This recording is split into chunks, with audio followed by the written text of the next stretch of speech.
नमस्कार। आज हम बात करने वाले हैं भारत के इतिहास के एक ऐसे साल की जिसने आने वाले कल की पूरी तस्वीर ही बदल दी।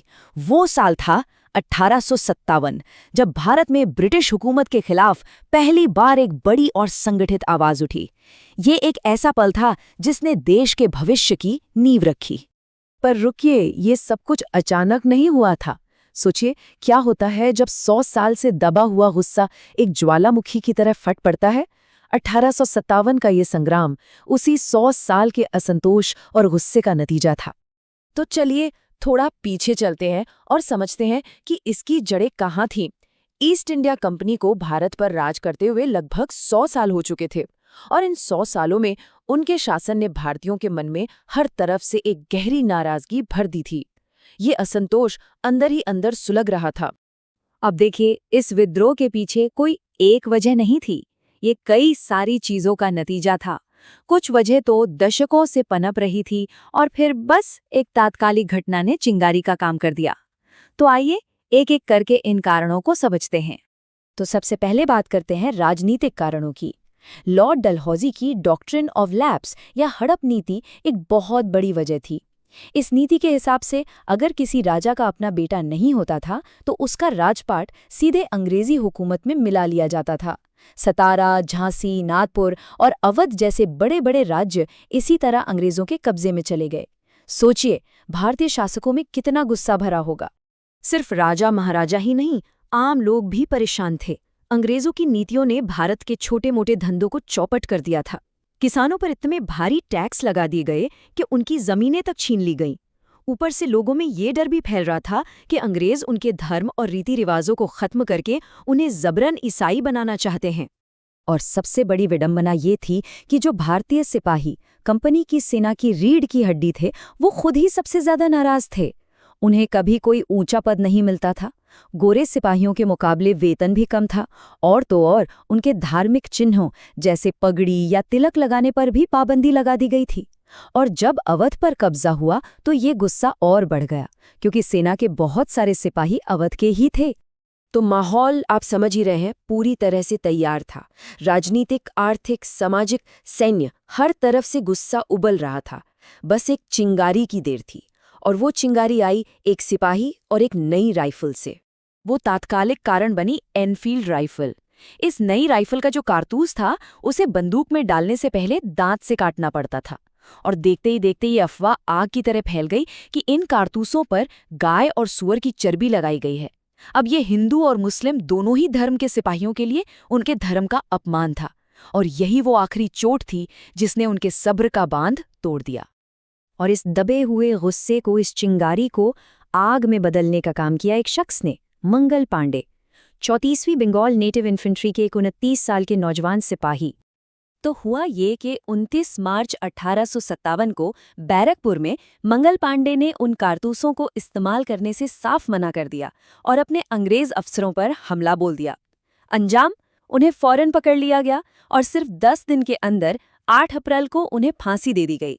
अंग्रेजों को लगा कि उन्होंने एक विद्रोह को दबा दिया, पर असल में उन्होंने एक आग को और भड़का दिया था। मंगल पांडे की शहादत वो एक चिंगारी थी जो अब एक धधकती ज्वाला बन चुकी थी। एक ऐसी ज्वाला जो जल्द ही पूरे उत्तर और मध्य भारत में फैलने वाली थी। एक सिपाही का विद्रोह अब एक जन आंदोलन का रूप लेने जा रहा था। और फिर देखिए हुआ क्या। 10 मई को मेरठ छावनी में सिपाहियों ने खुली बगावत कर दी। वो सीधे दिल्ली की तरफ बढ़ चले और अगले ही दिन दिल्ली पर उनका कब्जा था।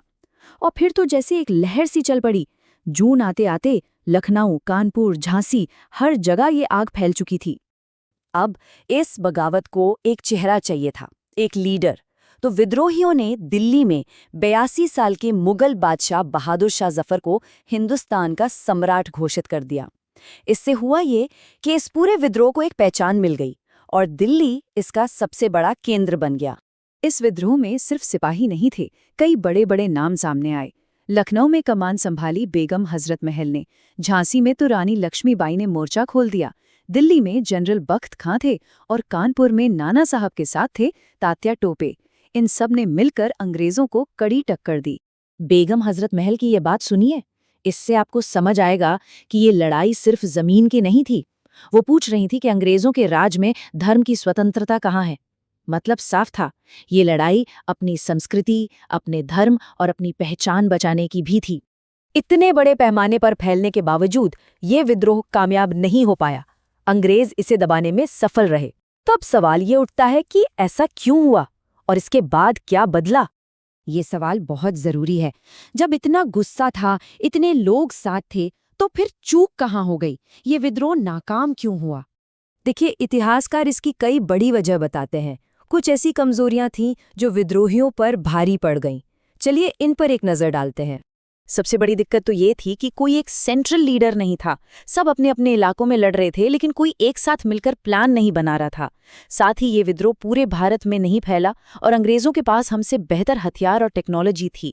लेकिन एक कड़वी सच्चाई ये भी है कि कई भारतीय राजा, महाराजा और जमींदार अंग्रेजों के साथ खड़े थे। लेकिन विद्रोह का एक नतीजा बहुत बड़ा था। भारत से ईस्ट इंडिया कंपनी का राज हमेशा हमेशा के लिए खत्म हो गया। अब भारत पर सीधा ब्रिटेन की सरकार यानी ब्रिटिश क्राउन का शासन शुरू हो गया और गवर्नर जनरल का पद बदलकर वाइसरॉय कर दिया गया। इस विद्रोह ने अंग्रेजों को हिला के रख दिया था। उन्हें समझ आ गया था कि अब पहले जैसे नहीं चलेगा।